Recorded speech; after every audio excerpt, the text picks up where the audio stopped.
इस वीडियो में देखेंगे मानव नेत्र तथा रंग बिरंगा संसार। 10th क्लास का चैप्टर नंबर 10 है। इससे पहले आपको लोगों को चैप्टर 9 तक कंप्लीट कराया जा चुका है। अगर आपने नहीं देखा तो प्लेलिस्ट बना है, वो वहाँ से देख सकते हो, राइट।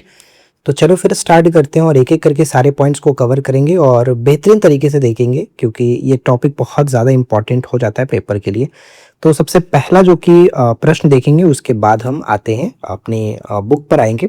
तो सबसे पहला प्रश्न देखिए क्या कह रहा है कि प्रकाश एक पतली झिल्ली से होकर के मानव नेत्र में प्रवेश करता है। इस झिल्ली को क्या कहा जाता है? जो नेत्र गोलक के अग्र पृष्ठ पर एक पारदर्शी उभार बनाती है। तो यानी सबसे पहले तो आपको पिक्चर समझना पड़ेगा कि मानव नेत्र के कौन कौन से जो पार्ट है भाई, वो क्या कहा जाता है। सबसे पहले मानव नेत्र तथा रंग बिरंगा संसार के अंतर्गत देखिए, मानव नेत्र जो होता है प्रकाश के प्रति संवेदनशील अंग होता है, जो कि वस्तुओं का प्रतिबिंब रेटिना पर बनाकर हमें देखने में सहायता करता है। ये सिंपल सा बात आप समझ सकते हैं।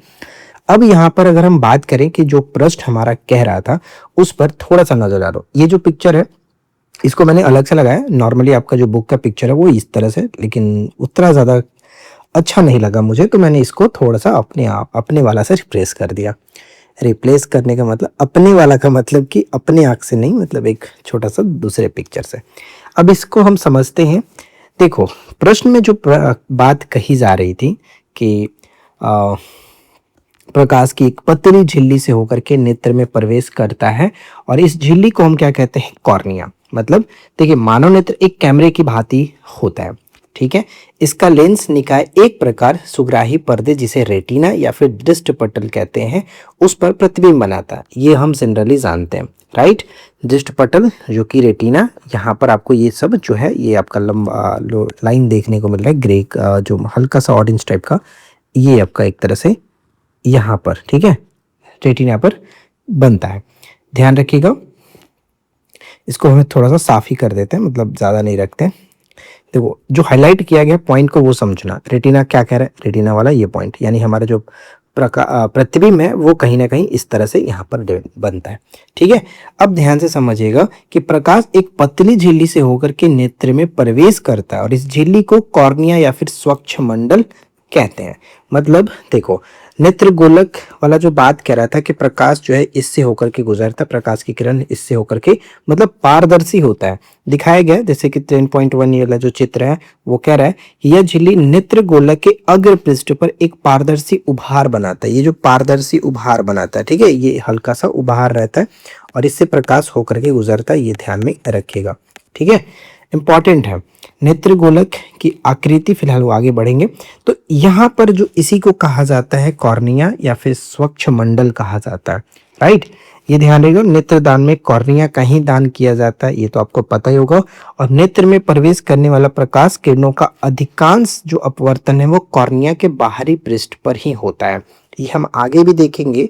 फिलहाल यहाँ पर एक पॉइंट और देखिए कि कॉर्निया नेत्र का पारदर्शी बाहरी आवरण है, जो प्रकाश को भीतर प्रवेश करने देता है। ये पारदर्शी होता है, इसलिए प्रकाश अंदर जाता है, ठीक है। जैसे कि आप पिक्चर में देख पाओगे, प्रकाश यहाँ से गुजर रहा है, इस तरह से जाता है, और हम वस्तु का प्रतिबिंब अपने रेटिना या फिर दृष्टिपटल पे बनता हुआ देख पाते हैं, राइट। यहाँ तक तो कोई दिक्कत नहीं है। तो प्रश्न में अकॉर्डिंग टू ऑप्शन हम क्या कह सकते हैं? ऑप्शन सी फिलहाल यहाँ पर करेक्ट बन जाता है। चीजों को आराम से ध्यान से समझिएगा, सब कुछ अच्छे से समझ में आएगा, कोई दिक्कत वाली बात नहीं होगी। नेक्स्ट है कि मानव नेत्र में किसी वस्तु का प्रतिबिंब एक प्रकाश सुग्राही पर्दे पर बनता है, और इस पर्दे को क्या कहा जाता है? मतलब जो प्रतिबिंब हमारा बनता है, यानी इसका लेंस निकाय एक प्रकाश सुग्राही पर्दे, जिसे रेटिना कहते हैं, ठीक है, रेटिना पर बनता है। तो यहाँ पर हमारा सही आंसर ऑप्शन बी होगा, दृष्टिपटल रेटिना। प्रतिबिंब कैसा बनता है? वास्तविक और उल्टा होता है, ये भी आपको याद रखना। नेक्स्ट सवाल आता है कि अध्याय 10 की प्रारंभिक परिचय और मानव नेत्र की प्राथमिक संरचना के संदर्भ में निम्नलिखित कथनों पर विचार कीजिए। जिसमें पहला कि मानव नेत्र एक कैमरे की भांति कार्य करता है, सही है। चश्मों में प्रयोग किए जाने वाला लेंस दृष्टि दोषों को संशोधित करने में सहायता करता है, ये भी तो करेक्ट ही है। अगर दृष्टि दोष में कोई प्रॉब्लम होता है तो चश्मे में जो प्रयोग किया जाता है लेंस, उत्तर लेंस, आगे देखेंगे कि किस दृष्टि दोष के लिए कौन सा लेंस का इस्तेमाल होता है, तो वो हम जानते हैं, मतलब ये तो सही है।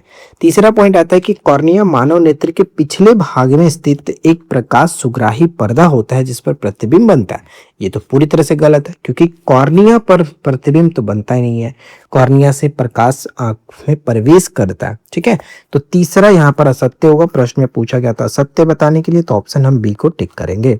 राइट, यहाँ तक तो कोई दिक्कत नहीं है। आगे बढ़े, चलिए नेक्स्ट सवाल देखिए।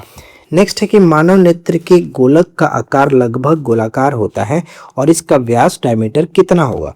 जब सेकेंड पेज पर आप थोड़ा सा बढ़ेंगे तो वहां पे आपको देखने को मिलेगा कि लगभग, मतलब जो नेत्र की आकृति वाला मैं बात कर रहा था कि नेत्र गोलक क्या होता है? नेत्र गोलक मतलब ये वाला पार्ट, ठीक है, नेत्र गोलक। राइट, तो नेत्र गोलक की आकृति लगभग गोलाकार होती है और इसका व्यास 2.3 सेंटीमीटर का होता है। ठीक है, तो यहाँ पर 2.3 सेंटीमीटर, ऑप्शन बी को टिक करेंगे। अगला सवाल देखिए कि कॉर्निया के पीछे स्थित गहरा पेशीय डायफ्राम जो कि पुतली के साइज को नियंत्रित करता है, उसे क्या कहते हैं? पुतली के साइज को नियंत्रित करता है कौन? परितारिका, जिसको इंग्लिश में आइरिस कहा जाता है। ठीक है, इंग्लिश में आइरिस, हिंदी में परितारिका कहा जाता है। कॉर्निया के पीछे एक संरचना होती है जिसे परितारिका कहते हैं, जो पुतली के साइज को नियंत्रित करता है। मैंने यहाँ पर देखो अच्छे से लिख भी रखा होगा, जब आप इस पिक्चर को ध्यान से देखोगे तो सब कुछ यहाँ पर समझ में भी आएगा, और यहाँ पर लिखा भी गया है कि नेत्र में प्रवेश करने वाली प्रकाश किरणों का अधिकांश अपवर्तन कॉर्निया के बाहरी पृष्ठ पर होता है। क्रिस्टलीय लेंस जो कि केवल विभिन्न दूरियों पर रखी वस्तुओं को रेटिना पर फोकसित करने के लिए आवश्यक दूरी में सूक्ष्म समायोजन करता है। कॉर्निया के पीछे एक संरचना होती है जिसे परितारिका कहा जाता है। कॉर्निया के पीछे, ठीक है, कॉर्निया के पीछे एक संरचना होती है। अगर हम इस पिक्चर में देखना चाहें तो ये देखो, यहाँ पर तो पिक्चर में थोड़ा सा मैंने आधा ही लगा रखा है, लेकिन अगर आप यहाँ पर देखोगे इस पिक्चर में तो समझ में आएगा। इसको मैं थोड़ा सा साफ करने की कोशिश करता हूँ ताकि आप और बेहतर तरीके से समझ पाओ। इसको मैं साफ कर देता हूँ, ठीक है, इसको हम साफ कर दिया, इसको ज़्यादा ही साफ हो गया यार। इसको मैं थोड़ा सा करता हूँ क्योंकि मुझे वो वाला पार्ट नहीं करना ऊपर में। देखो, अब यहाँ पर समझते हैं, कह रहा था कॉर्निया के जस्ट पीछे, तो लिखा भी क्या हुआ, तो ये वाला पार्ट कॉर्निया था, कॉर्निया हो गया, और कॉर्निया के पीछे जो हमारा ये पुतली हो गया। ठीक है, पुतली को नियंत्रित करता है कौन? तो वो नियंत्रित करता है परितारिका, जिसको हम लोग आइरिस कहते हैं। राइट, तो आइरिस यहाँ पर देख सकते हो। समझ में आ रहा है? सारी चीज लिखा गया, अच्छे से देखोगे समझ में आएगा। तो यहाँ पर ऑप्शन हम सी को फिलहाल टिक कर सकते हैं। अच्छा, एक चीज और मैंने यहाँ पर मेंशन किया है, जैसे ध्यान रखना है कि पुतली जो है, जैसे कि आगे जब पढ़ोगे तो पुतली प्रकाश का नियंत्रण करता है। ठीक है, पुतली प्रकाश का नियंत्रण करता है, परितारिका पुतली का नियंत्रण करता है। तो ये दोनों अलग अलग चीज है, दोनों इंपॉर्टेंट है, तो ध्यान में रखिएगा। ठीक है, फिलहाल करेक्ट आंसर सी हो गया। अगला सवाल कह रहा है कि अभिनेत्री लेंस द्वारा अपनी फोकस दूरी को समायोजित करने की क्षमता को क्या कहा जाता है? तो जो फोकस दूरी को छोटा बड़ा करने की जो क्षमता होती है उसे हम लोग समंजन कहते हैं। ठीक है, समंजन कहा जाता है, ऑप्शन सी बिल्कुल करेक्ट होगा। नेक्स्ट क्या है कि कह रहा है कि मानव नेत्र के कार्यकलापों तथा संरचना के संदर्भ में निम्नलिखित कथनों पर विचार कीजिए, जिसमें पहला है कि नेत्र में प्रवेश करने वाला प्रकाश किरणों का अधिकांश अपवर्तन कॉर्निया के बाहरी पृष्ठ पर होता है, बिल्कुल सही है। सेकेंड है कि अभिनेत्री लेंस रेटिना पर किसी वस्तु का सीधा तथा आभासी प्रतिबिंब बनाता है, जी नहीं, गलत है, क्योंकि हम जानते हैं कि अभिनेत्री लेंस रेटिना पर किसी वस्तु का उल्टा और वास्तविक प्रतिबिंब बनाता है। ठीक है, तो वास्तविक और उल्टा बनता है, ना कि सीधा और वास्तविक। ठीक है, वास्तविक और उल्टा, वास्तविक और उल्टा। तो यहाँ पर हम कह सकते हैं सेकंड गलत है। तीसरा आता है कि रेटिना की प्रकाश सुग्राही कोशिकाएं प्रदीप्त होने पर सक्रिय होकर के विद्युत सिग्नल उत्पन्न करती है, जिन्हें दृक् तंत्रिकाओं द्वारा मस्तिष्क तक पहुंचाया जाता है। अब ये दृक् तंत्रिकाएं कहाँ होती हैं वो आप समझ लो। देखो, ये पॉइंट तो लिखा गया पूरी तरह से सही है, और दृक् तंत्रिका होता कहाँ पर है? ये लास्ट में। ठीक है, मतलब जो हमारा आंख में प्रकाश प्रवेश करता है कॉर्निया के द्वारा, फिर दृष्टिपटल या फिर रेटिना पर प्रतिबिंब बनता है, और उसकी सूचना हमें दृक् तंत्रिका के द्वारा मतलब संदेशों को मस्तिष्क तक पहुंचाने का कार्य करता है दृक् तंत्रिका। यहाँ पर मैंने लिख रख दिया। ठीक है, ये जो पीडीएफ है वो आपको हमारे एप्लीकेशन पर एनसीईआरटी के कोर्स में देखने को मिल जाएगा। वहां पर आपको एमसीक्यू, साथ में बुक का ये पीडीएफ और वीडियो, तीनों चीज़ वहाँ पर मिल जाती है। तो बाद में जब भी आपको रिवीजन करना हो तो आपको ढूंढना नहीं पड़ेगा, अलग अलग यूट्यूब चैनल पर जाकर के ढूंढना नहीं पड़ेगा, आपको एक जगह हमारे एप्लीकेशन पर इकट्ठे देखने को मिल जाएगा, तो आप वहाँ का जाकर के ज्वाइन कर सकते हो। फिलहाल यहाँ पर हमें प्रश्न में असत्य बताना था, तो केवल बी असत्य है, ऑप्शन बी को टिक करेंगे। बाकी एक्स्ट्रा पॉइंट यहाँ पर लिखा गया। नेक्स्ट सवाल क्या कह रहा है कि स्पंदन क्षमता एवं नेत्र के दूर और निकट बिंदु से संबंधित निम्नलिखित कथनों पर विचार कीजिए। जिसमें पहला है कि जब पश्चमाभी पेशियां स्थिर होती हैं तो अभिनेत्री लेंस पतला हो जाता है और इसकी फोकस दूरी बढ़ जाती है, जिससे हम दूर रखी वस्तुओं को स्पष्ट देख पाते हैं। तो एक तरह से अगर देखा जाए तो ये पॉइंट पूरी तरह से सही भी होगा, इसमें कोई दिक्कत नहीं है। जब आप थोड़ा सा नीचे जाकर के पढ़ोगे तो इसमें सारा पॉइंट लिखा गया हुआ, जैसे कि स्पंदन क्षमता वाला ये मैंने बात आपको बताया था, और इसमें सारी पॉइंट लिखी गई है, उसको भी आप पढ़ करके समझ सकते हो। जैसे कि इसमें आप पढ़ेंगे, कहाँ गया वो पॉइंट, मतलब देख लेना, इसमें ही आपको सारी चीज़ें हमने लिख रखा है, पढ़ रखा है, तो मिल जाएगा। फिलहाल मैं आपको बता दूं कि ये पॉइंट एक तरह से सही है, ठीक है। जब पश्चमावी पेशियां स्थिर होती हैं तो अभिनेत्री लेंस पतला हो जाता है और इनकी फोकस दूरी बढ़ जाती है, जिससे हम दूर रखी वस्तु देख पाते हैं, बिल्कुल सही। और जब हम पास की वस्तुओं को देखते हैं तो पश्चमावी पेशियां सिकुड़ जाती हैं, जिससे लेंस मोटा हो जाता है और फोकस दूरी घट जाती है, तो ये भी करेक्ट है। और तीसरा यहाँ पर देखने को मिल रहा होगा, कह रहा है कि सामान्य नेत्र के लिए दूर बिंदु 25 सेंटीमीटर होता है। सामान्य नेत्र के लिए स्पष्ट दृष्टि की न्यूनतम दूरी जो होती है वो 25 सेंटीमीटर होती है, जबकि दूर जो दूरी होगा वो अनंत होता है, ठीक है। दूर यहाँ पर देखो, निकट बिंदु की आंख से दूरी लगभग 25 सेंटीमीटर होती है, और ये हमारा मतलब निकट वाला हुआ। और एक सामान्य नेत्र 25 सेंटीमीटर से अधिक दूरी तक की रखी सभी वस्तुओं को सुस्पष्ट देख सकता है, और अधिकतम दूरी जो होगा वो अनंत होता है, वो थोड़ा सा आपको याद रखना। जैसे कि उसे सुस्पष्ट दर्शन की अल्पतम दूरी कहते हैं, और इसे नेत्र के निकट बिंदु भी कहा जाता है। यहाँ पर मैंने मार्क कर दिया, निकट 25 सेंटीमीटर, अधिकतम अनंत होता है। ये आपने 9th-10th में तो अच्छे से पढ़ाई है, उसमें दिक्कत वाली बात नहीं है। तो फिलहाल यहाँ पर तीसरा पॉइंट गलत होगा, और सत्य के रूप में 1 और 2 को टिक करेंगे, ऑप्शन ए। यहाँ पर आप देख पाओगे दोनों पॉइंट लिखा गया है। चलिए नेक्स्ट आता है कि दृष्टि के 3 सामान्य अपवर्तन दोषों के में कौन शामिल नहीं है, मतलब शामिल नहीं है। तो दृष्टि के जो 3 अपवर्तन जो हम देखते हैं, जो हमारा मतलब एक तरह से दोष होता है, प्रमुख रूप से दृष्टि के 3 सामान्य अपवर्तन दोष होते हैं, जिसमें निकट दृष्टि दोष, दीर्घ दृष्टि दोष और एक होता है जरा दृष्टि दोष। तो इसमें हम देखेंगे ये तीनों तो होते हैं, लेकिन मोतियाबिंद इसके अंतर्गत नहीं आता, ठीक है। ऑप्शन डी को फिलहाल टिक कर सकते हो। नेक्स्ट सवाल क्या बनता है, अगला प्रश्न है कि निकट दृष्टि दोष से पीड़ित नेत्र में किसी दूर रखी वस्तु का प्रतिबिंब दृष्टि पटल पर ना बन करके कहाँ बनता है। ये बहुत इंपॉर्टेंट है समझना। चलो इसको हम थोड़ा सा पिक्चर के थ्रू समझने की कोशिश करते हैं। जैसे कि देखिए, जब आप निकट दृष्टि दोष पढ़ेंगे तो क्लियर यहाँ पर लिखा गया है कि निकट दृष्टि दोष को निकट दृष्टिता भी कहते हैं, और निकट दृष्टि दोष युक्त कोई व्यक्ति निकट रखी वस्तुओं को तो स्पष्ट देख पाता है, परंतु दूर रखी वस्तुओं को सुस्पष्ट नहीं देख पाता है। ऐसे दोष युक्त व्यक्ति दूर बिंदु अनंत पर न होकर के नेत्र के पास आ जाता है, और ऐसा व्यक्ति कुछ मीटर दूर रखी वस्तुओं को ही सुस्पष्ट देख पाता है। और निकट दृष्टि दोष युक्त में किसी दूर रखी वस्तु का प्रतिबिंब दृष्टि पटल पर ना बन करके, यानी रेटिना पर ना बन करके, वो क्या होता है कि दृष्टि पटल के सामने बन जाता है। अब मैं आपको इसको अच्छे से समझाने की कोशिश करता हूं।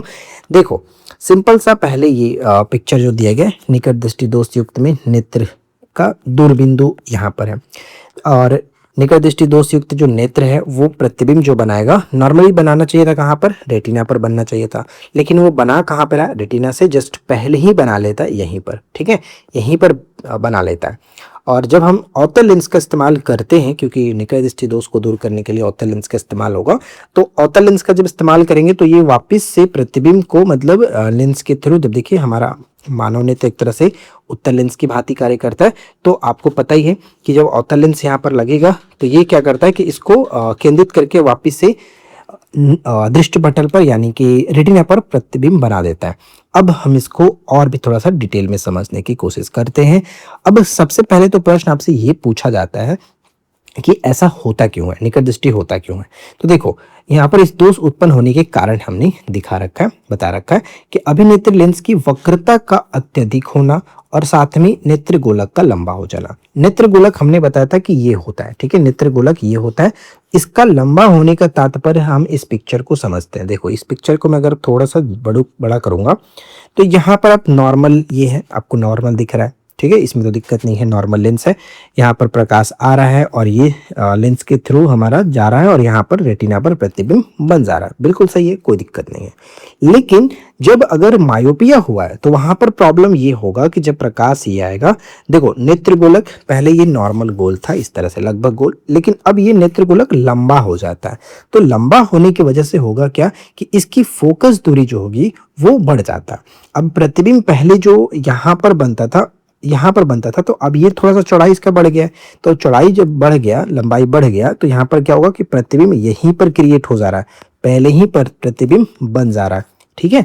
इस वजह से यहाँ पर कहा जाता है कि नेत्र वक्रता का अत्यधिक होना, या फिर कह सकते हैं कि नेत्र गोलक का लंबा होना। बात समझ में आया? तो ये 2 पॉइंट जो है खास करके आपको याद रखना है, पेपर में कई बार ऐसे पूछ लिया जाता है, ठीक है, इंपॉर्टेंट है, याद रखिएगा। और निकट दृष्टि दोष को दूर करने के लिए हम लोग अवतल लेंस वस्तु के प्रतिबिंब को वापस दृष्टिपटल पर ले आता है, तो अवतल लेंस का इस्तेमाल करते हैं निकट दृष्टि दोष को दूर करने के लिए। उम्मीद है यहां तक कोई दिक्कत नहीं हुई होगी। फिलहाल आपको प्रश्न का अगर पूछा जाए कि निकट दृष्टि दोष में होता क्या है, तो निकट मतलब नजदीक, नजदीक मतलब पहले ही बन जाता है, ऐसे याद रख लो। रेटिना मतलब रेटिना के सामने ही बन जाता है, तो ये ऑप्शन बी बिल्कुल करेक्ट हो जाएगा, ठीक है। आगे बढ़े, अगला सवाल, निकट दृष्टि दोष का संशोधन करने के लिए किस प्रकार के लेंस का इस्तेमाल करते हैं? तो उपयुक्त क्षमता का अवतल लेंस का इस्तेमाल करते हैं, अपसारी लेंस का, ठीक है। कभी कभी अवतल लेंस ना लिख करके अपसारी लिखेगा।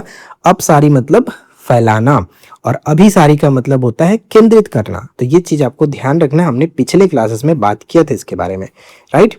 नेक्स्ट सवाल आता है कि निकट दृष्टि दोष के कारणों और लक्षणों के संदर्भ में निम्नलिखित कथनों पर विचार कीजिए, जिसमें पहला है कि इस दोष से पीड़ित व्यक्ति पास की वस्तुओं को स्पष्ट देख पाता परंतु दूर की वस्तुओं को सुस्पष्ट नहीं देख पाता, बिल्कुल सही है।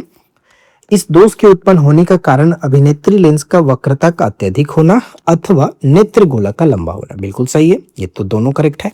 तीसरा आता है कि निकट दृष्टि दोष युक्त व्यक्ति का दूर बिंदु अनंत पर ही बना रहता है। जी नहीं, ये गलत है, क्योंकि दूर बिंदु अनंत पर ना होकर के नेत्र के पास चला आता है, तो ये पॉइंट गलत होगा। असत्य के रूप में केवल 3 को टिक करेंगे, ऑप्शन बी हो जाता है। नेक्स्ट सवाल कह रहा है कि दीर्घ दृष्टि दोष में पास रखी वस्तु से आने वाले प्रकाश किरणों का फोकसित होता है। कहां पर फोकसित होता है?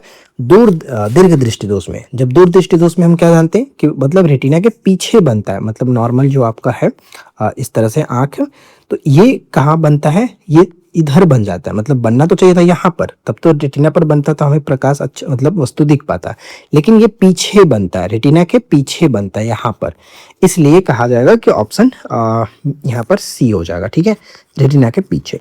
यहाँ पर हम क्लियरली पढ़ पाएंगे, जब दीर्घ दृष्टि दोष पढ़ेंगे तो इसमें सब कुछ अच्छे से लिखा गया होगा कि दृष्टिपटल के पीछे फोकसित होता है और इस वजह से हम मतलब यहाँ पर ये उल्टा हो जाता है, राइट। तो यहाँ तक तो कोई दिक्कत नहीं होगा। चलिए फिलहाल बढ़ते हैं अगले सवाल पर। देखिए इसके बाद नेक्स्ट जो सवाल बनता है वो क्या कह रहा है, ध्यान से समझिएगा कि दीर्घ दृष्टि दोष यानी कि जो हाइपरमेट्रोपिया है, इसके उत्पन्न होने के 2 मुख्य कारण क्या होते हैं। तो आपने मायोपिया के बारे में अच्छे से समझ लिया, यानी निकट दृष्टि दोष के बारे में हमने पीछे बात कर लिया है। अब बात करना है यहाँ पर दीर्घ दृष्टि दोष के संबंध में जो भी एक्स्ट्रा चीज़ें हैं।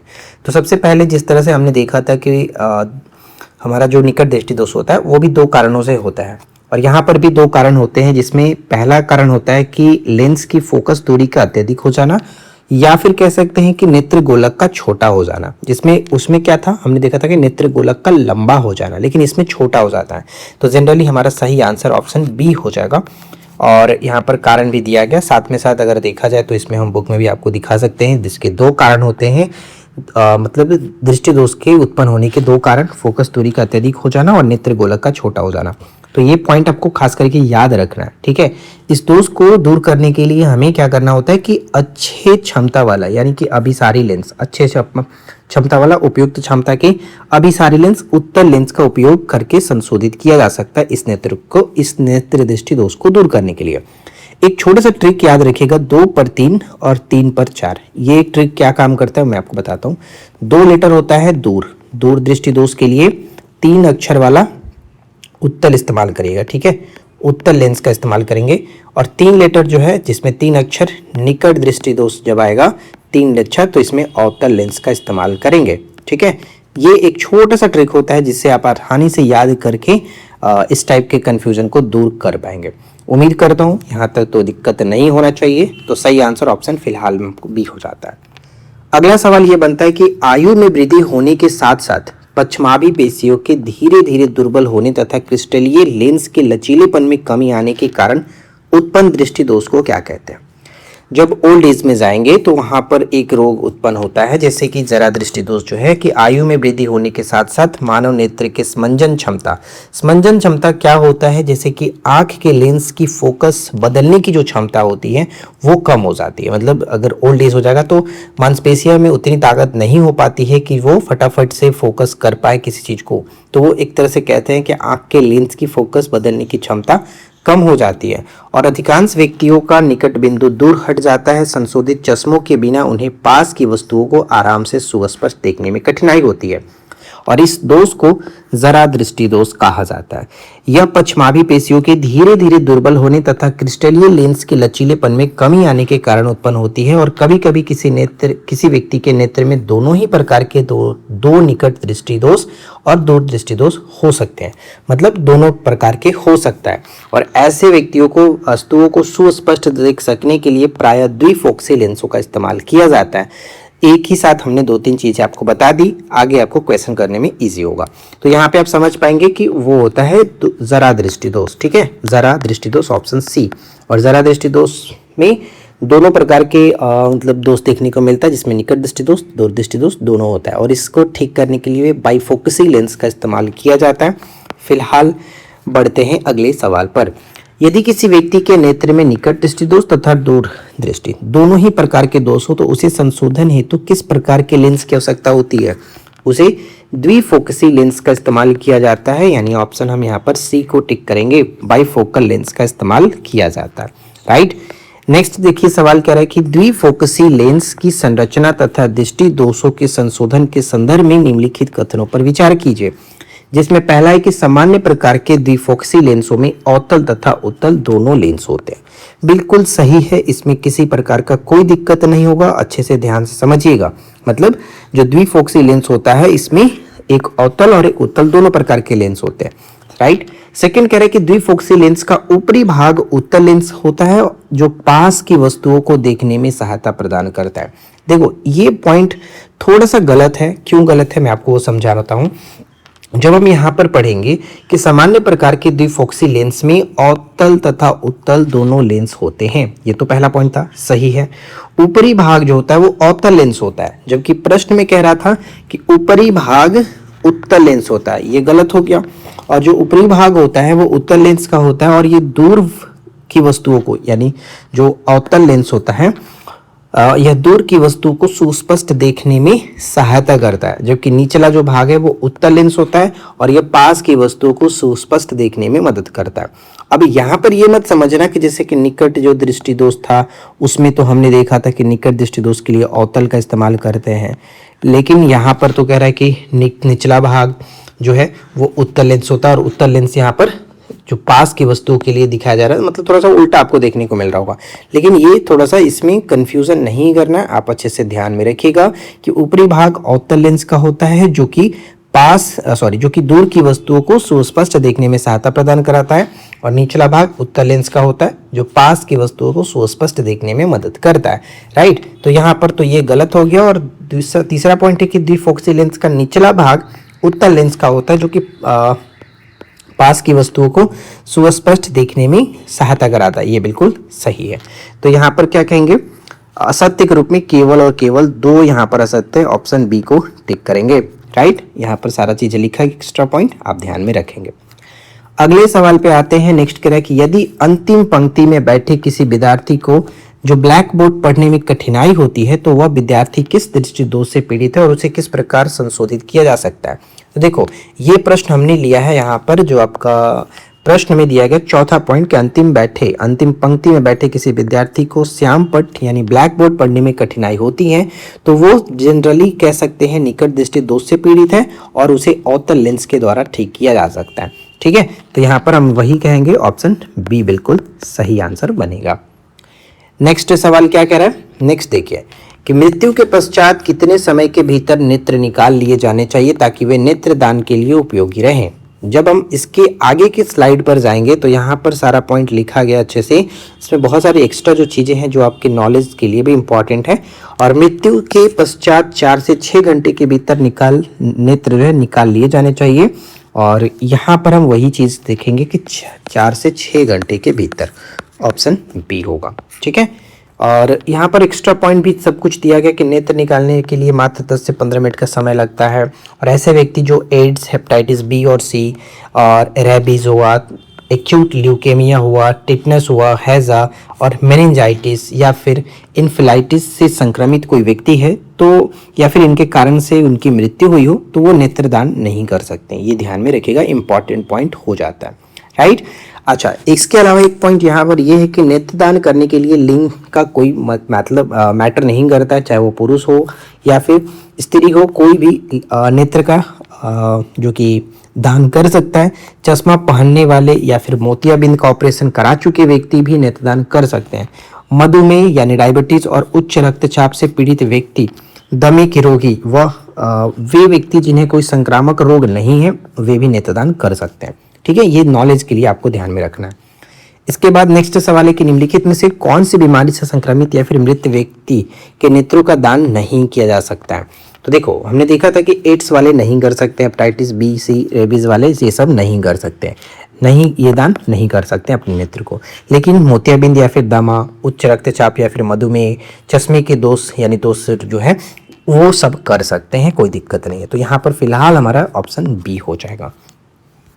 नेक्स्ट क्या कह रहा है, प्रिज्म से प्रकाश के अपवर्तन के दौरान विभिन्न किरणों और कोणों के संदर्भ में निम्नलिखित कथनों पर विचार कीजिए। ठीक है, पहला इसमें पॉइंट है कि प्रिज्म के प्रथम पृष्ठ AB पर प्रकाश की किरण वायु से कांच में प्रवेश करते समय अभिलंब की ओर मुड़ती है। मैंने आपको पिछली कक्षा में बताया था कि वायु से अगर कांच में जा रहा है तो वायु क्या है, वायु कांच की तुलना में एक तरह से कह सकते हैं ये विरल हुआ और ये आपका सघन माध्यम हुआ। ठीक है, अगर विरल से सघन माध्यम में प्रकाश जा रहा है तो वो क्या होगा, वो डेफिनेटली हम कहेंगे कि अभिलंब की ओर मुड़ेगा। ठीक है, अभिलंब की ओर मुड़ेगा, ये ध्यान में रखिएगा। और यही जब उल्टा होगा, जब सघन से विरल में जाएगा, सघन से विरल में, तो इसका अपोजिट मतलब अभिलंब से दूर जाएगा। राइट, ये ध्यान में रखिएगा। यानी पहला पॉइंट यहाँ पर बिल्कुल करेक्ट है। और सेकेंड पॉइंट है कि प्रिज्म के दूसरे पृष्ठ AC जो है इस पर AC मतलब यहाँ पर आप जो देखोगे जब सेकेंड पेज पर जाएंगे तो यहाँ पर आपको सब कुछ प्रिज्म से रिलेटेड पॉइंट दिया गया और इसी से रिलेटेड सारे क्वेश्चन पूछा जा रहा है, जैसे कि AB हुआ, ये आपका AB और AC हुआ। तो ये ध्यान में रखना है, किसी मतलब प्रकाश की किरण कांच से वायु में प्रवेश करता है। अब देखो कांच से वायु में मतलब कि सघन से विरल की ओर जब प्रवेश करता है तो अभिलंब से दूर मुड़ जाती है, ये भी बिल्कुल सही है। और तीसरा है कि प्रिज्म के दोनों अपवर्तक पृष्ठ पर प्रकाश की झुकाव एक ही दिशा में होता है, ये भी देखो बिल्कुल सही है कि एक ही दिशा में होता है। ये भी आपका देखो इधर ही झुक रहा है और ये भी आपका इधर भी झुक रहा है, मतलब एक ही दिशा में होता है। यहाँ पे तीनों के तीनों पॉइंट कह सकते हैं सही है, असत्य कुछ नहीं है। ऑप्शन डी को टिक करेंगे, कोई भी असत्य नहीं है। राइट, सारा पॉइंट यहाँ पर लिखा गया। इसके बाद अगला सवाल है कि प्रिज्म के दो पार्श्व अपवर्तक पृष्ठ AB और AC के शीर्ष पर बनने वाले कोण यानी AB और AC, ये जो आपका AB और AC जो था, देखो यहाँ पर अब देखो A है, B है और C है, यानी AB और AC के जो शीर्ष पर बन रहा है, मैंने थोड़ा सा यहाँ पर उल्टा लिखा था, यहाँ पर B मान लेते हैं, ये A और AC है, ठीक है। ए बी और ए सी के शीर्ष पर जो बनने वाला कोण होगा इसे हम लोग किस नाम से जानते हैं, तो इसे प्रिज्म कोण के नाम से जाना जाता है। ठीक है, यहाँ पर भी मैंने लिखा होगा एंगल ऑफ प्रिज्म। ठीक है, एंगल ऑफ प्रिज्म, ये वाला पॉइंट, राइट, कोई दिक्कत नहीं। आपतन किरण क्या होता है? आपतन कोण जो होगा वो देखो प्रिज्म में देखोगे आपतन कोण किसे कहेंगे, ये जो हमारा जो आ रहा है यहाँ पर ये वाला आपतन कोण बनेगा यहाँ पर। ठीक है, देखो लिखा ना कि पीई बराबर आपतित किरण हो गया और आपतन कोण हो गया कोण आई, ये वाला आपतित किरण पीई ये वाला आपतित किरण हो जाता है। मतलब सारा चीज यहाँ पर दिखाया गया, आराम से देख करके समझ सकते हो। इसके बाद अगले सवाल पे आते हैं। नेक्स्ट करें कि प्रिज्म की विशेष आकृति के कारण निर्गत किरण आपतित किरण की दिशा से एक कोण बनाती है और इस कोण को क्या कहते हैं? मतलब एक विशेष आकृति के कारण निर्गत किरण क्या है? निर्गत किरण देखो यहाँ पर हमने मार्क किया है, निर्गत किरण ये वाला, राइट। निर्गत किरण यहाँ पर है ये इस तरह से और ये वाला इस तरह से बनना चाहिए था, तो यहाँ पर एक कोण बनता है डी, जिसे हम लोग विचलन कोण के नाम से जानते हैं। यही प्रश्न में कह रहा था कि आपतित किरण की दिशा से एक कोण बनाती है। आपतित किरण जो था ये वाला आपतित किरण से एक कोण बनाती है और इसी को हम लोग विचलन कोण कहते हैं, ऑप्शन सी, राइट। विचलन कोण क्या होगा आगे चर्चा करेंगे। श्वेत प्रकाश के अपने अवयवी रंगों यानी अवयवी वर्णों में विभाजन की परिघटना को क्या कहा जाता है? श्वेत प्रकाश के अपने अवयवी रंगों में विभाजित होने की जो घटना हुआ उसे सिंपल सा आप ये कह सकते हो कि ये हमारा विक्षेपण होता है। ठीक है, विक्षेपण होता है। अब थोड़ा सा आगे देखोगे तो इसमें सारा पॉइंट लिखा गया होगा कि विक्षेपण किसे कहते हैं। ये आपका जिसको इंग्लिश में डिस्पर्सन कहा जाता है। ठीक है, डिस्पर्सन ये आपका हुआ विक्षेपण। और ये श्वेत प्रकाश जब आता है तो प्रिज्म से 7 रंगों में विभक्त होता है। एक्चुअली देखो ये अलग से मैंने लगाया है, ऐसा कुछ था नहीं, देखो ये उल्टा लिखा गया। अब इसमें गुलाबी कहाँ से आ गया? एनसीईआरटी में यार गुलाबी दिखाया गया है, मतलब जो बिल्कुल नहीं है।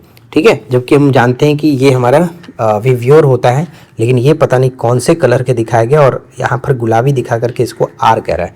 तो फिलहाल हम इसको हटाते हैं और एक अपना जो पिक्चर है उसको लगा देते हैं यहाँ पर, राइट। अब आपको अच्छा से समझ में भी आएगा। जो विव्योर है ये देखने में भी समझ में आ रहा है।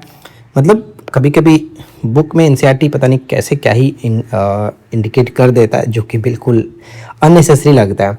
तो फिलहाल आपको समझ में आएगा कि विक्षेपण किसको कहते हैं। यहाँ पर क्लियर लिखा गया कि प्रकाश के अवयवी वर्णों में विभाजन को विक्षेपण कहा जाता है, राइट। मतलब रंगों में विभक्त होना भी विक्षेपण कहा जाता है। प्रिज्म द्वारा श्वेत प्रकाश के विक्षेपण से प्राप्त प्रकाश के अवयवी वर्णों के बैंड को, रंगीन जो बैंड प्राप्त होता है उसे हम लोग स्पेक्ट्रम कहते हैं। ठीक है, यानी ये जो हमारा रंग प्राप्त हुआ है violet, indigo, blue, green, yellow, orange, red, इसी को हम कह सकते हैं स्पेक्ट्रम, राइट। तो यहाँ पर ऑप्शन ए हो जाता है। यहाँ तक तो कोई दिक्कत नहीं। इसके बाद नेक्स्ट सवाल कह रहा है कि प्रिज्म से प्राप्त स्पेक्ट्रम के वर्णों के क्रम तथा झुकाव के संदर्भ में निम्नलिखित कथनों पर विचार कीजिए। जिसमें पहला है कि प्रिज्म से गुजरने पर लाल प्रकाश सबसे कम झुकता है।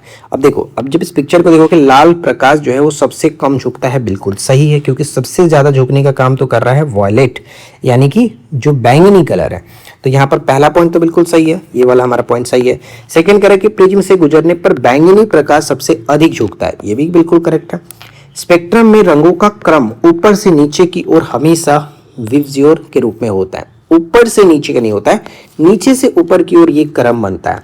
तो ये तो पॉइंट गलत हो गया। तो असत्य के रूप में केवल 3 को टिक करेंगे। ये चीज आपको समझ में आ गया होगा कि क्यों हमने इसे गलत कहा है। आप देख भी रहे हैं कि नीचे से ऊपर की तरफ क्रम होता है विबज्योर का, तो ये पॉइंट गलत था, राइट। तो यहाँ पे हम ऑप्शन बी को टिक करेंगे जो कि गलत है। इसके बाद अगला सवाल है कि प्रसिद्ध परिवर्ण शब्द विबज्योर में जी किस रंग को निरूपित करता है? जी मतलब ग्रीन, ठीक है, जी मतलब ग्रीन। यहाँ पर देखो इसमें ग्रीन लिखा गया है, जी मतलब ग्रीन। इसके बाद अगला सवाल क्या है कि प्रिज्म से श्वेत प्रकाश के गुजरने पर पर्दे पर प्राप्त स्पेक्ट्रम में रंगों का सही क्रम नीचे से ऊपर के या फिर आधार से शीर्ष की ओर क्या होगा? तो बैंगनी, जामुनी, नीला, हरा, पीला, नारंगी और लाल, ये क्रम बनेगा। राइट आंसर बी हो जाता है, मतलब हरा जो है वो बीच में आएगा, राइट। इसके बाद नेक्स्ट सवाल देखिए। अगला प्रश्न कह रहा है कि कांच के प्रिज्म द्वारा श्वेत प्रकाश के स्पेक्ट्रम बनने के कारणों के संदर्भ में निम्नलिखित कथनों पर विचार कीजिए। जिसमें पहला है कि किसी माध्यम में प्रकाश के विभिन्न वर्ण आपतित किरण के सापेक्ष अलग अलग कोण पर झुकते हैं। ये पॉइंट तो बिल्कुल सही है कि आपतित किरण के साथ वो अलग अलग कोण पर झुकते हैं। देखो यहाँ पर लिखा भी गया होगा, किसी प्रिज्म से गुजरने के पश्चात प्रकाश के विभिन्न रंग आपतित किरण के सापेक्ष अलग अलग कोण पर झुकते हैं या फिर मुड़ते हैं। सबका अपना अपना कोण है, एक अलग अलग कोण पर झुकता है, कोई कम कोण कोई ज्यादा कोण पर झुकता है, जिसमें सबसे कम तो आपका रेड हो गया, सबसे ज्यादा कोण पर झुकते हैं वॉयलेट कलर। तो ये पॉइंट पहला करेक्ट है। सेकंड इसमें है कि लाल प्रकाश की चाल कांच में बैंगनी प्रकाश की तुलना में भिन्न होने के कारण इनके मुड़ने का कोण अलग होता है। ये भी सही है, कोण तो अलग है ही। प्रत्येक वर्ण की किरणें अलग अलग पथों के अनुदिश निर्गत होती है, जिससे वे सुस्पष्ट दिखाई देते हैं। यहाँ पे कह सकते हैं कि तीनों के तीनों पॉइंट बिल्कुल करेक्ट हैं, मतलब तीनों अलग अलग जो है, मतलब तीनों कह रहा हूँ, प्रत्येक जो वर्ण होते हैं, प्रत्येक जो रंग होते हैं अपने अलग अलग पथों के अनुदिश निर्गत होते हैं, जिससे वो सुस्पष्ट दिखाई पड़ते हैं। तो यहाँ पे तीनों के तीनों पॉइंट बिल्कुल सही है, इसलिए ऑप्शन डी को टिक कर सकते हैं। राइट। अगला सवाल क्या है कि प्रिज्म से निकलने के बाद प्रकाश की विभिन्न रंगीन किरणें पृथक पृथक क्यों दिखाई देता है? तो इसका जवाब भी यहाँ पर है कि लाल प्रकाश सबसे कम झुकता है, बैंगनी अधिक झुकता है, और इसलिए प्रत्येक वर्ण की किरणें अलग अलग पथों के अनुदिश निर्गत होती है। यहाँ पर कह सकते हैं कि प्रत्येक वर्ण की किरणें अलग अलग कोणों पर मुड़ करके अलग अलग पथों के अनुदिश निर्गत होते, इस वजह से हमें पृथक पृथक दिखाई देता है। तो राइट आंसर ऑप्शन सी हो जाता है। यहाँ तक कोई दिक्कत नहीं। चलिए फिलहाल बढ़ते हैं अगले सवाल की तरफ। देखिए इसके बाद नेक्स्ट जो प्रश्न कह रहा है कि सूर्य का स्पेक्ट्रम प्राप्त करने के लिए कांच के प्रिज्म का उपयोग सर्वप्रथम किस वैज्ञानिक ने किया था? जब आप बुक में पढ़ेंगे तो सब कुछ अच्छे से लिखा हुआ मिलेगा, ऐसा कुछ नहीं है कि बुक में नहीं दिया गया। जब हम पेज नंबर यहाँ पर देखेंगे क्या क्लियर लिखा गया कि सर आइजैक न्यूटन ने सर्वप्रथम सूर्य का स्पेक्ट्रम प्राप्त करने के लिए कांच के प्रिज्म का उपयोग किया था, मतलब क्लियर है, जो कि हम यहाँ पर कह सकते हैं सर आइजैक न्यूटन ने, ऑप्शन हम सी को टिक कर सकते हैं। राइट। इसके बाद नेक्स्ट सवाल बनता है कि स्पेक्ट्रम के सभी वर्णों को पुनर्योजित करके पुनः श्वेत प्रकाश प्राप्त करने के लिए न्यूटन ने दूसरे सर्वसम प्रिज्म को पहले प्रिज्म के सापेक्ष किस स्थिति में रखा था? तो क्लियरली यहाँ पे देख पाएंगे हम कि पहला प्रिज्म तो ये है जहाँ से श्वेत प्रकाश गुजरता है, तो ये 7 रंगों में विभक्त होता है, और उसके बाद इन्होंने एक और प्रिज्म को इसके जस्ट उल्टा अपोजिट जो कि लगाया, वापिस से जो भी 7 रंग थे वो पुनः श्वेत प्रकाश में परिवर्तित हो जाते हैं। तो यहाँ पर हम क्या कहेंगे कि उल्टी इन्वर्टेड स्थिति में, ऑप्शन हम बी को टिक करेंगे। और यहाँ पर आप देख भी पाएंगे लिखा गया कि चित्र 10.6 की भांति एक दूसरा सर्वसम प्रिज्म पहले प्रिज्म के सापेक्ष उल्टी स्थिति में रखा, और इससे स्पेक्ट्रम के सभी वर्ण दूसरे प्रिज्म से होकर के गुजरे, और उन्होंने देखा कि दूसरे प्रिज्म में श्वेत प्रकाश का किरण पुंज निर्गत हो रहा है, मतलब वापस से श्वेत प्रकाश बाहर निकल जा रहा है। तो राइट आंसर फिलहाल बी हो जाता है। नेक्स्ट सवाल है कि वर्षा के पश्चात आकाश में जल के सूक्ष्म कणों में दिखाई देने वाला प्राकृतिक स्पेक्ट्रम कौन सा है? तो वो प्राकृतिक स्पेक्ट्रम रैम्बो होता है। ठीक है, रैम्बो होता है यानी इंद्रधनुष, ऑप्शन बी को टिक करेंगे। अच्छा, एक चीज हमेशा याद रखिएगा कि जो ही इंद्रधनुष है वो सदैव सूर्य के विपरीत दिशा में बनता है। ये पॉइंट याद रखिएगा, इंपॉर्टेंट हो जाएगा। यानी इंद्रधनुष वर्षा के पश्चात आकाश में जल के सूक्ष्म कणों में दिखाई देने वाला प्राकृतिक स्पेक्ट्रम है, जो कि हम यहाँ पर देखेंगे, और ये सदैव सूर्य के विपरीत दिशा में होता है। यहाँ भी लिखा गया कि इंद्रधनुष सदैव सूर्य के विपरीत दिशा में बनता है। ठीक है। इसके बाद नेक्स्ट सवाल है कि न्यूटन के प्रयोगों तथा स्पेक्ट्रम के पुनर्योजन के संदर्भ में निम्नलिखित कथनों पर विचार कीजिए, जिसमें पहला पॉइंट आता है कि न्यूटन ने पहले प्रिज्म से प्राप्त स्पेक्ट्रम के वर्णों को और अधिक विभक्त करने का प्रयत्न किया, किंतु उन्हें और अधिक वर्ण नहीं मिले थे। ये पॉइंट बिल्कुल सही है। उन्होंने कोशिश किया था कि 7 रंग के अलावा और भी जो कि मिले, जैसे कि यहाँ पर देखो लिखा गया कि दूसरे प्रिज्म के समान उपयोग करके उन्होंने श्वेत प्रकाश के स्पेक्ट्रम के वर्णों को और अधिक विभक्त करने का प्रयत्न किया, किंतु उन्हें और अधिक वर्ण नहीं मिल पाए थे। ठीक है, तो ये पॉइंट, पहला पॉइंट तो सही कह रहा है। सेकंड है कि उल्टे रखे प्रिज्म से होकर के गुजरने पर स्पेक्ट्रम के सभी वर्ण पुनर्योजित होकर के निर्गत सिरे पर श्वेत प्रकाश प्रदान करते हैं। ये भी बिल्कुल सही है। और तीसरा है कि कोई भी प्रकाश जो सूर्य के प्रकाश की जो कि सदृश स्पेक्ट्रम बनाता है उसे प्रायः परावैंगनी प्रकाश कहते हैं। जी नहीं, उन्हें हम लोग कहते हैं श्वेत प्रकाश। राइट, श्वेत प्रकाश कहा जाता है। ये पॉइंट गलत होगा। असत्य के रूप में केवल 3 यहाँ पर असत्य, इसलिए बी को टिक करके आगे बढ़ सकते हैं, कोई दिक्कत नहीं। अगला सवाल, वर्षा की बूंद में प्रवेश करते समय तथा बाहर निकलते समय प्रकाश के साथ कौन सी घटनाएं घटित होती है। तो देखो यहाँ पर अच्छे से लिखा गया है सब कुछ। ये जो पिक्चर है एक तरह से वर्षा की बूंद है और इसमें सूर्य का प्रकाश प्रवेश करता है और जब बाहर निकलता है तो इसमें बहुत सारी घटनाएं होती हैं जो कि हम यहाँ पर देख पाएंगे। मतलब कि जल की सूक्ष्म बूंदे छोटे प्रिज्म की भांति कार्य करता है। सूर्य के आपतित प्रकाश को यह बूंदे अपवर्तित तथा विक्षेपित करते हैं, यानी पहले अपवर्तन होता है फिर उसके बाद विक्षेपण होता है। इसके पश्चात आंतरिक परावर्तन करती है, इसके बाद आंतरिक परावर्तन होता है। अंततः जल की बाहर की बूंदे मतलब जल की बूंदे से बाहर निकलते समय प्रकाश को पुनः अपवर्तित करती हुई पुनः अपवर्तन होता है। तो यहाँ पर कुल मिलाकर देखा जाए तो ये आपका कंडीशन बनेगा और वहां पर हम देख पाएंगे कि प्रथम बार अपवर्तन और विक्षेपण होगा, फिर आंतरिक परावर्तन होता है, पुनः इसमें अंततः पुनः अपवर्तन हो जाता है, यानी सही आंसर हमारा सी बन जाएगा। राइट। इसके बाद नेक्स्ट सवाल है कि ठंडी वायु के अपेक्षा गर्म वायु के अपवर्तनांक तथा घनत्व का मान कैसा होता है। तो सिंपल सब जब यहाँ पर हम पढ़ेंगे वायुमंडलीय अपवर्तन के अंतर्गत सारी चीजें जब पढ़ेंगे आप तो आराम से देखने को मिलेगा। यहाँ पर हम क्लियरली कह सकते हैं कि जो गर्म वायु होता है, ठीक है, जो गर्म वायु का अपवर्तनांक होता है ठंडी वायु की अपेक्षा थोड़ा कम होता है, यानी कम सघन होता है, इसलिए बी यहाँ पर सही आंसर बन जाएगा। राइट। नेक्स्ट सवाल है कि आग या भट्टी के ऊपर उठती गर्म जो वायु के प्रवाह में किसी वस्तु को देखने पर वह हिलती हुई या फिर झिलमिलाती हुई दिखाई देती है, ऐसा क्यों। कई बार आपने भी देखा होगा। तो इसका कारण सिंपल सा ये होता है, हम कह सकते हैं कि क्योंकि गर्म वायु का अपवर्तनांक लगातार बदलता रहता है, जो कि आप यहाँ पर पढ़ पाएंगे। लिखा गया कि गर्म वायु अपने ऊपर की ठंडी वायु की अपेक्षा हल्की कम सघन होती है और इसका अपवर्तनांक ठंडी वायु की अपेक्षा थोड़ा कम होता है। और क्लियरली आगे भी लिखा गया होगा, जैसे कि भट्टी अथवा किसी ऊष्मीय विकिरक के ऊपर उठती गर्म वायु के विक्षोभ प्रवाह में धूल के कणों की आभासी अनियमित अस्थिर गति अथवा झिलमिलाहट देखी होगी। आग के तुरंत ऊपर की वायु अपने ऊपर की वायु की तुलना में अधिक गर्म हो जाती है और इसका सिंपल सा कारण यही होता है, मतलब कि गर्म जो वायु का अपवर्तनांक लगातार बदलता रहता है। ठीक है, तो इस कारण से हम यहाँ पर कह सकते हैं सही आंसर ऑप्शन ए हो जाएगा। यहाँ पर एक्सप्लेनेशन में भी लिखा गया, इसे थोड़ा याद रख लेना। नेक्स्ट सवाल है कि वायुमंडलीय अपवर्तन के कारणों और प्रभावों के संदर्भ में निम्नलिखित कथनों पर विचार कीजिए।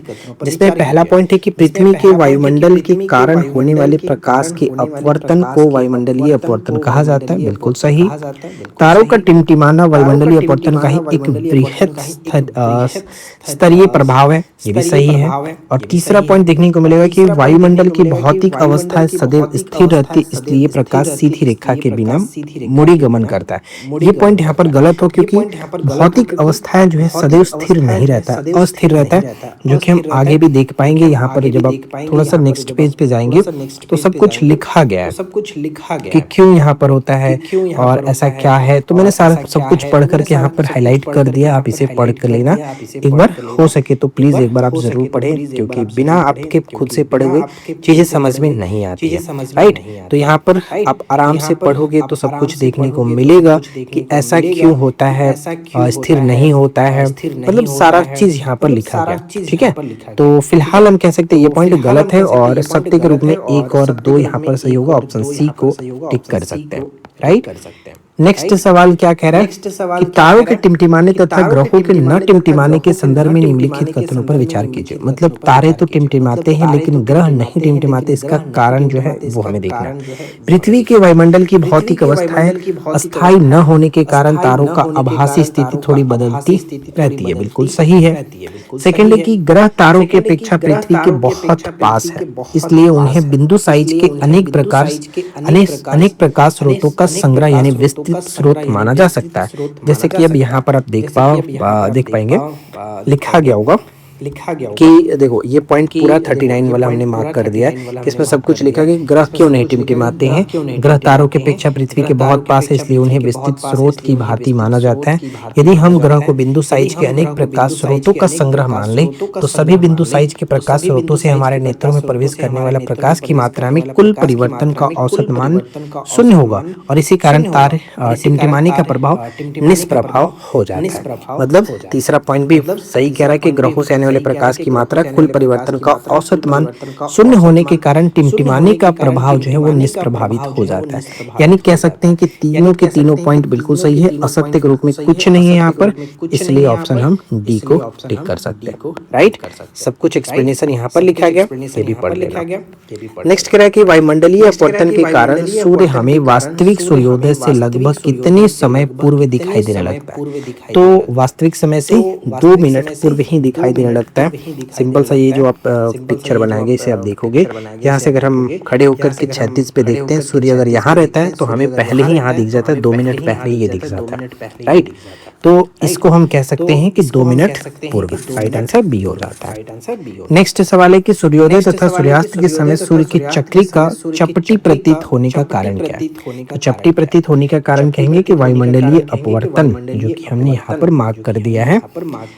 वास्तविक सूर्यास्त तथा आभासी सूर्यास्त के बीच समय का अंतर 2 मिनट का होता है। इसी परिघटना के कारण ही सूर्योदय तथा सूर्यास्त के समय सूर्य की चक्री का चपटी प्रतीत होती है।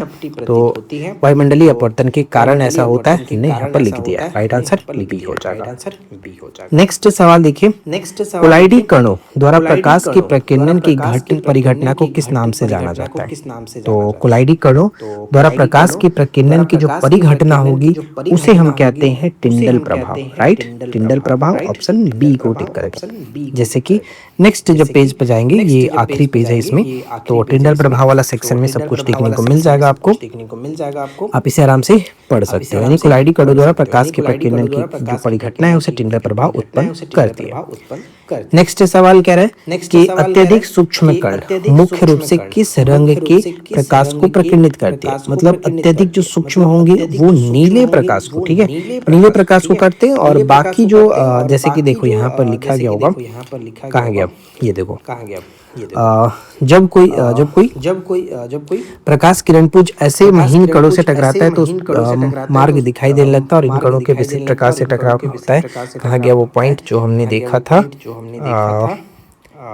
कहाँ गया वो 43 जो कि हमने इसमें मार्क किया है, कहीं तो मार्क किया था यार, देखो ये रहा। प्रकीर्णित प्रकाश का वर्ण जो है वो प्रकीर्णन करने वाले कणों के साइज पर निर्भर करता है। ये ध्यान रखना, मैंने इसे भी मार्क किया है। और अत्यंत सूक्ष्म कण जो है मुख्य रूप से नीले प्रकाश को प्रकीर्णित करते हैं। मतलब अत्यंत जो सूक्ष्म होते हैं वो मुख्य रूप से नीले प्रकाश को, और जबकि बड़े साइज के कण अत्यधिक तरंगदैर्घ्य वाले प्रकाश को प्रकीर्णित करते हैं। राइट, तो ये थोड़ा सा ध्यान में रखना है, यहाँ पर करेक्ट आंसर सी हो जाता है।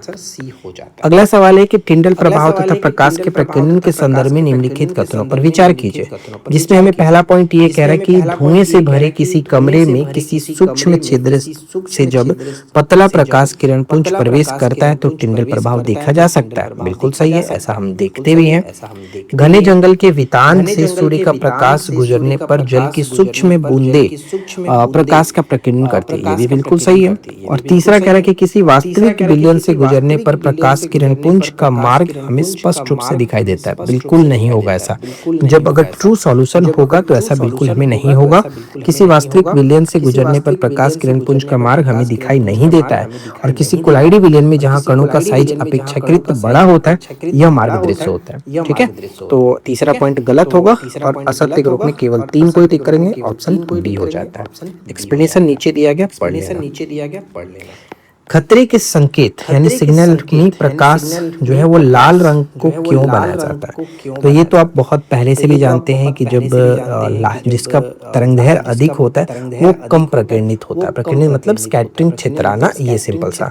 तो लाल रंग का जो तरंगदैर्घ्य है, जैसे कि ये श्वेत प्रकाश से होकर के गुजरता है, मतलब श्वेत प्रकाश जब प्रिज्म से होकर गुजरता है तो सबसे ज्यादा जो विचलित होता है वो आपका क्या है, बैंगनी कलर। सबसे कम होता है लाल कलर। लाल कलर सबसे कम विचलित होता है क्योंकि इसका तरंगदैर्घ्य जो है वो सबसे ज्यादा होता है।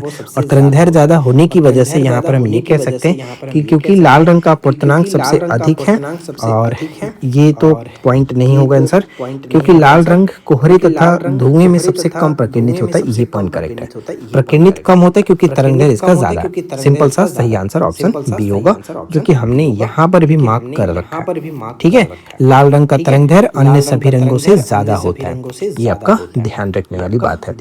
ठीक है, अच्छा एक पॉइंट ये याद रखिएगा कि लाल वर्ण का प्रकाश का तरंगदैर्घ्य नीले प्रकाश की अपेक्षा कितना गुना है, तो 1.8 गुना होता है। राइट, तो कुल मिलाकर आज के इस चैप्टर में हमने कवर किया मानव नेत्र तथा रंग बिरंगा संसार। चैप्टर नंबर 10 आपका 10th क्लास का कंप्लीट होता है, और उम्मीद है कि ये वीडियो आपके लिए हेल्पफुल रही होगी।